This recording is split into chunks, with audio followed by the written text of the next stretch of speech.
या व्हिडिओमध्ये जसं बोललो की कालची तुम्हाला महत्त्वाची प्रश्नपेढी दिली होती, त्यात मी उत्तरांसह तुमच्यासमोर आणलेली आहे. ठीक आहे. प्रकरण 1 तुम्हाला सिमिलिटी समरूपता आहे. यामध्ये पूर्ण प्रमाणाचे मूलभूत प्रमेय हा पहिला प्रश्न मी दिला होता. तर त्याचं उत्तर कसं लिहिलेलं आहे बघा, ते सिद्ध कसं करायचं आहे ते बघा. मला सांगतो. यामध्ये तुम्हाला काय आहे, ए बी व ए सी वरील बिंदू असतील आणि डी ई समांतर बी सी असेल. ठीक आहे. आता आपल्याला इथे एक सिद्धता कशी करायची बघा. तुम्हाला मी पक्ष साध्य सूत्र लिहायला सांगितली होती, ही सर्व ह्याच्यात आहेत. आणि कारणमीमांसा स्पष्ट करायला सांगितली होती. बघा, कारणमीमांसा अशी स्पष्ट करतात. ठीक आहे. ही कारण जी मीमांसा आहे तशी स्पष्ट करतात. ठीक आहे. ठीक आहे. हे उत्तर आहे. तुम्हाला ह्याच्यात पैकीच्या पैकी मार्क मिळतील. नंतर आहे 2 समरूप त्रिकोणांच्या क्षेत्रफळाचे प्रमेय. यामध्ये तुम्हाला जर बघा, जर 2 समरूप असतील तर त्यांच्या क्षेत्रफळाचे गुणोत्तर त्यांच्या अनुक्रमे बाजूच्या वर्गाच्या गुणोत्तरा इतके येते. यामध्ये पण मी तुम्हाला सांगितलं होतं, एक डायग्राम तुम्ही तयार करा. ठीक आहे. आता मी इथे दिली नाही डायग्राम, पण तुम्ही व्यवस्थित लेबलसहित ती तयार करा. ओके. आता समांतर असल्यामुळे काय, आपण इथे पी क्यू आर घेतला त्रिकोण आणि एक ए बी सी घेतला. त्यानुसार तुम्हाला तो सोडवायचा आहे आणि उत्तर इथे तुमच्या समोर आहे. आणि ह्याला तुम्ही बॉक्स करू शकता. हां, तुमचं जे फायनल उत्तर येईल त्याला तुम्ही असा बॉक्स करू शकता. आणि काय होईल, तुमचं उत्तर खूप आकर्षक होईल, चांगलं होईल. ठीक आहे. पायथागोरसचे प्रमेय सिद्ध करायचे आहे. तर समकोणी त्रिकोणाकरणाचा वर्ग इतर 2 बाजूंच्या वर्गांची बेरीज, हे सूत्र आहे.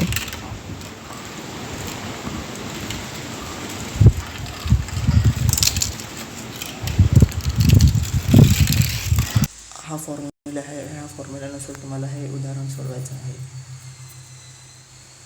ठीक आहे. आता इथे त्रिकोण काढायचा आहे. त्रिकोण काढायचा ए बी आणि सी, त्याला नाव द्या. त्यानुसार तुम्ही सोडवण्याचा प्रयत्न करा. ठीक आहे. आता इथे 90 अंश असेल त्रिकोण, अँगल बी हा 90 म्हणजे त्रिकोणातला जो भाग आहे. ठीक आहे. असा त्रिकोण काढला तर ए बी सी, बी हा किती अंश आहे, 90 अंश असेल. तर काय, ए सीचा वर्ग बरोबर बी ए बी वर्ग प्लस बी सी वर्ग. यामध्ये तुम्हाला ह्याला आपण या उत्तराला अंडरलाईन, म्हणजे या सॉल्युशनला अंडरलाईन करायची आहे. उत्तर एकदम तुमचं प्रेझेंटेशन बघा आम्ही कसं सॉल्व केली उदाहरणं ती बघा. तुम्हाला इथे मार्क मिळतात. ठीक आहे. हे बघा, हे अशी सॉल्व करायची उदाहरणं. तर भूमिती मध्याचे प्रमेय समकोणी त्रिकोणात कर्णावर काढली यांची 2 लहान त्रिकोण तयार करते. हे सुद्धा लिहायचं. याच्यात तुम्ही मेन पॉईंट्स कीवर्ड्स अंडरलाईन करू शकता. त्यामध्ये उंचीचा वर्ग त्या 2 विभागांच्या गुणाकार इतका असतो, ह्याला बॉक्स करू शकता. हां, पण शेवटीचे उत्तर आहे तर तुम्ही बॉक्स करा. ठीक आहे. माझं सजेशन आहे तुम्हाला. तर इथे उदाहरणार्थ म्हणजे आयताची लांबी आपल्याला काढायची आहे. हां, तिसरा प्रश्न आहे. हा दुसऱ्या भूमिती मध्याचे प्रमेय झालं. याच्यात म्हणजे मी तुम्हाला इथे फक्त महत्त्वाचे कीवर्ड्स पॉईंट्स दिलेले आहे, त्यानुसार तुम्हाला ते सिद्ध करायचं आहे. ठीक आहे. हे तुम्हाला सुरुवात करायची त्या उत्तराची. हे इथे मी दिलेलं आहे. सर्व स्टेप्स मी देत बसलेलो नाही, व्हिडिओ खूप मोठा होईल त्यामुळे. ठीक आहे. तुम्ही तुमच्या पद्धतीने सॉल्व करायचे आहेत. स्टेप्स अचूक पाहिजे. तर इथं आपल्याला आयताची लांबी दिली होती. त्या प्रश्नपेढीमध्ये चेक करा तुम्ही. 35 सेमी होती, रुंदी होती 12 सेमी. आपल्याला काय करायचं होतं, आता कर्णाचा वर्ग इथे बघा, हे सूत्र आहे, अंडरलाईन करा त्या सूत्राला. ठीक आहे. तर आपल्याला त्या आयताच्या कर्णाची लांबी काढायची होती.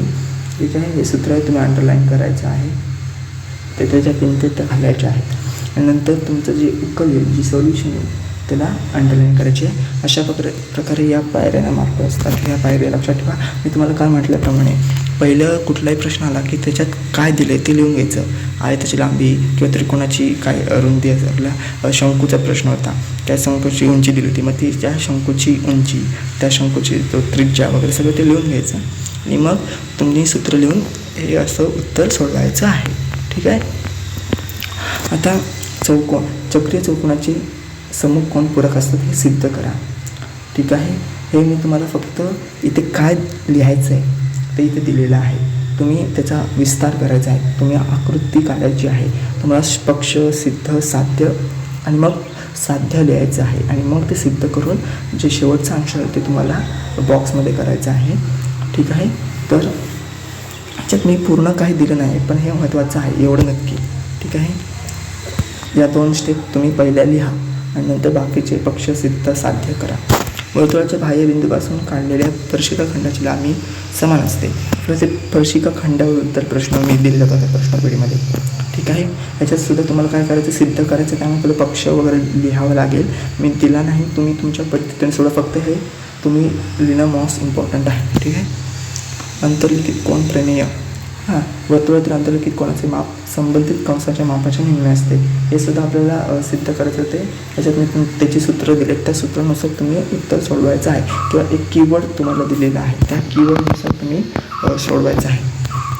मग रचना. दिलेल्या त्रिकोणाशी समरूप त्रिकोण रचणे. ठीक आहे. दिलेल्या त्रिकोणाची एक बाजू यायची आहे, समान कोन रचायचा आहे, समान गुणोत्तर राखून बाजू घ्यायची आहे. इथे स्टेप्स दिल्या आहेत, त्या तुम्हाला फॉलो करायच्या आहेत, म्हणजे उत्तर अजून आकर्षक होईल. कुठलीही चूक करू नये. मी तुम्हाला कालच्या व्हिडिओमध्ये सांगितलेले आहे. ठीक आहे. तो व्हिडिओ तुम्ही नक्की बघा, आपल्या चॅनलवर उपलब्ध आहे. आता इथे तुम्हाला होतं की 3.2 सेमी त्रिज्येचे वर्तुळ काढून कुठल्याही केंद्रबिंदूचा वापर न करता स्पर्शिका काढायची आहे. ठीक आहे. तर वर्तुळावर तुम्ही काय करा, बिंदू घ्या व त्या बिंदूवर त्रिज्येला लंब रेषा काढा आणि तीच स्पर्शिका असेल. तुम्हाला ते केंद्रबिंदू वापरून सुद्धा विचारलं जाऊ शकतं की केंद्रबिंदूचा वापर न करता सुद्धा स्पर्शिका काढायची आहे. तर बाह्य बिंदूपासून 2 स्पर्शिका तुम्हाला काढायचा हा प्रश्न. तर मी काल व्हिडिओ अपलोड करताना सांगितलं होतं की असे प्रश्न विचारतात. केंद्रबिंदूचा वापर करून स्पर्शिका काढा, न करता स्पर्शिका काढा, बाह्य बिंदूपासून 2 स्पर्शिका काढा. ठीक आहे. हे असे प्रश्न विचारतात. ह्याच्यात मी तुम्हाला कृती दिली आहे. तुम्हाला स्वतःहून त्या कृतीमध्ये म्हणजे त्या कृतीमध्ये काय करायचं आहे ते दिलं आहे. ठीक आहे. की बाह्यबिंदूपासून केंद्राला रेषा काढायची, अर्धवर्तुळाच्या सहाय्याने स्पर्शिकेचे बिंदू मिळवून घ्यायचे, जुळवून घ्यायचे. ठीक आहे. ही कृती तुम्ही फॉलो करा. ठीक आहे. सर्वच प्रश्नांची उत्तरं डीपमध्ये दिलेली नाहीत. जे महत्त्वाच्या स्टेप्स आहेत, म्हणजे स्टेप्स मी सर्व दिले आहेत, पण जी महत्त्वाची सूत्र, जिथे महत्त्वाच्या आकृती आहेत तिथे मी तुम्हाला सांगतो आहे. ठीक आहे. तर ते निर्देशक भूमिती, आपल्याला बिंदूमधील अंतर काढायचं होतं, डिस्टन्स काढायचं होतं. तर ते डिस्टन्स हे सूत्र आहे, त्याला अंडरलाईन करून म्हणजे त्याला बॉक्स करायचा. आधी जे काही दिलं आहे ते लिहून घ्यायचं. 1 2 3 आहे, B 4 आणि 1 आहे, ते लिहून घेऊन मग सूत्र लिहून अंडरलाईन करून पुढे उकलची काही येईल ती लिहायची. विभाग आणि सूत्र आपल्याला करायचं होतं, ते सुद्धा इथेच आहे. हे बघा. आता शिरोबिंदू विषयी आपल्याला एक प्रश्न होता, त्याचं उत्तरसुद्धा हे आहे. हे मी तुम्हाला महत्त्वाचे कीवर्ड्स किंवा स्टेप्स किंवा महत्त्वाचे पॉईंट्स दिलेले आहेत, त्यानुसार तुम्हाला ते सोडवायचं आहे. आता त्रिकोणमिती काय होतं की उन्नत कोन तयार होतं. जेव्हा तो माणूस चर्चकडे बघत होता तेव्हा तो उन्नत कोन तयार करत होता आणि चर्चच्या अंतर जे आहे ते 80 मीटर होते. ठीक आहे. त्या माणसाची उंची त्या चर्चची उंची आपल्याला काढायची होती. ती किती अंतरावर असेल किंवा त्याची उंची किती आहे ते काढायचं होतं. आता इथे सगळं लिहून घ्यायचं, जी माहिती आहे ती लिहून घ्यायची. चर्चचे अंतर, उन्नत कोन, म्हणजे ते टॅनचं सूत्र वापरलं आणि ह्याला बॉक्स केला. ठीक आहे. नंतर जे उत्तर आलं त्याला बॉक्स केला. अशा प्रकारे तुम्ही तुमचं उत्तर संपवून मोकळं व्हायचं. आता महत्त्वमापन.